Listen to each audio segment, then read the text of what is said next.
जय श्री कृष्णा। आज हम गीताराम गुरुकुल ऑनलाइन क्लासेज में क्लास 9 का सामाजिक विज्ञान का अध्याय 2 यूरोप में समाजवाद और रूसी क्रांति इतिहास की पुस्तक से पढ़ेंगे। तो रूसी जो क्रांति थी कि वो 1914 तक शुरू हुई थी और 1914 तक रूस में जार निकोलस सेकंड का साम्राज्य था और रूस में मॉस्को कौन से मॉस्को, फिनलैंड,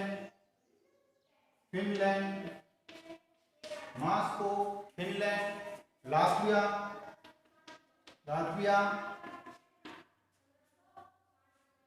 एस्टोनिया, उसी के साथ एस्टोनिया के साथ पोलैंड,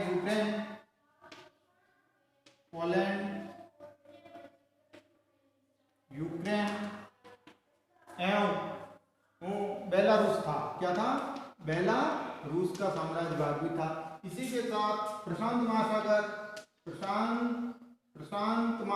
के हिस्सा महासागर का हिस्सा भी था। उसी के साथ प्रशांत महासागर के साथ ही मध्य एशिया का कुछ भाग भी था, उसके साथ ही जॉर्जिया,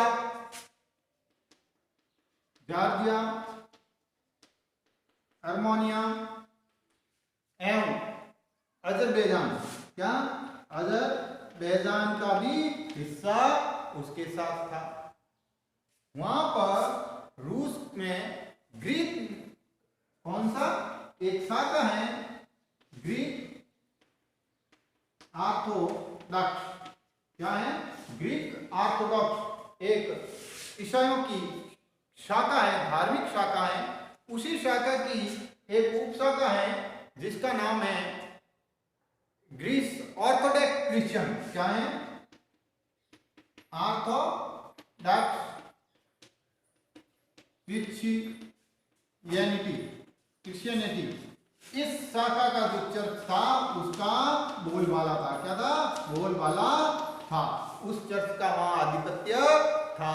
इस तरह से ग्रीक की रूस की एक शासन व्यवस्था चलती थी।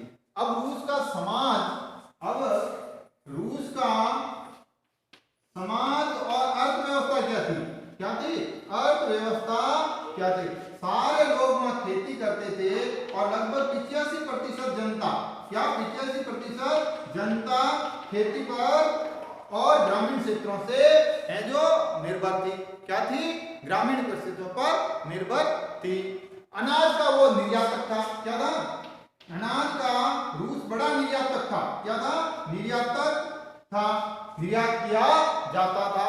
उसी के साथ वहां कामगार भी थे। क्या थे? कामगार और कारीगर भी खूब थे। सारी काम उद्योग धंधे कारीगर ही चलाते थे। कारीगर और उसके साथ साथ कुछ छोटे बड़े कारखाने भी थे।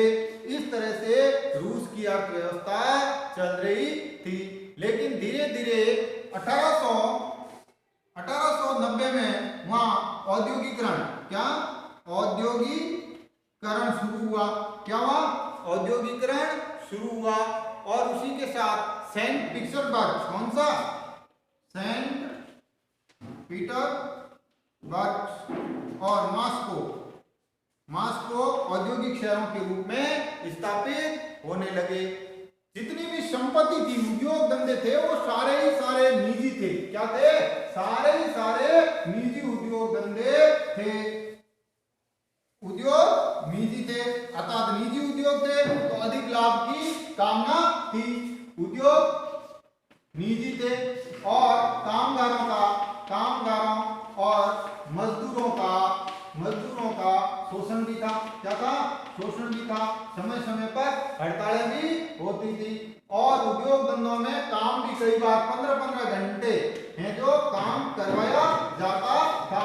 आमतौर पर 10-12 घंटे का काम होता था उनका। इस तरह से लेकिन धीरे धीरे वहां रेल नेटवर्क शुरू हुआ। रेल नेटवर्क शुरू हुआ। रेल नेटवर्क शुरू होने से कोयला और स्टील में है जो उनके उद्योग उत्पादन बढ़ने लगा। क्या लगा? उत्पादन बढ़ने लगा। कोयला लगभग 2 गुना उसका बढ़ा और इसका स्टील 4 गुने तक इसका उत्पादन बढ़ने लगा।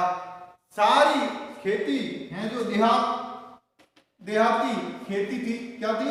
खेती थी। जितने भी लोग थे कामगार वो अपने गांवों से भी जुड़े हुए थे और संपत्ति पर राजशाही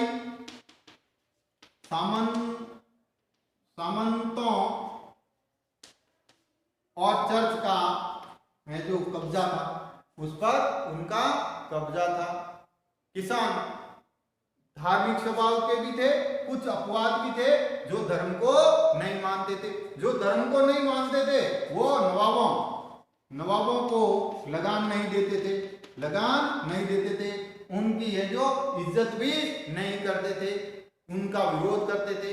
जिस तरह से है जो फ्रांसीसी क्रांति में ब्रिटानी मजदूरों और किसानों ने अपने नवाबों की इज्जत की थी, उनका सम्मान किया था, कई बार उनके लिए लड़ाइयां भी लड़ी थी। इसके विपरीत रूस में ऐसा नहीं थे। रूस के किसान नवाबों को सम्मान नहीं देते थे, अपने जमींदार और हैं जो सामंतों को वो विरोध करते थे। वहां पर 1902 से लेकर 1905 तक नवाबों पर कई बार हमले हुए, उनकी हत्याएं हो गई, लूटपाट हो गई, हैं जो लगान भी नहीं देते थे। धीरे धीरे वहां पर क्रांति का बोलबाला शुरू हुआ और बदला। यूरोप के किसानों से इनकी स्थिति भिन्न थी। रूस के किसान अन्य किसानों से भिन्न थे। क्या थे? भिन्न थे। वो अपनी जमीन कुछ समय बाद या कई समय बाद है जो कम्यून को जमीन सौंप देते थे। कम्यून गांव का मुखिया होता है। कौन होता है? मीर या नवाब होता है। फिर वो परिवार के हिसाब से या परिवार की जरूरत के हिसाब से वापस पुनः गांव में जमीन बांट देते थे। तो इस तरह से यूरोप में जो क्रांति का आगाज हुआ और समाजवाद की। कल हम इसमें पढ़ेंगे कि यूरोप में समाजवाद कैसे आया। धन्यवाद।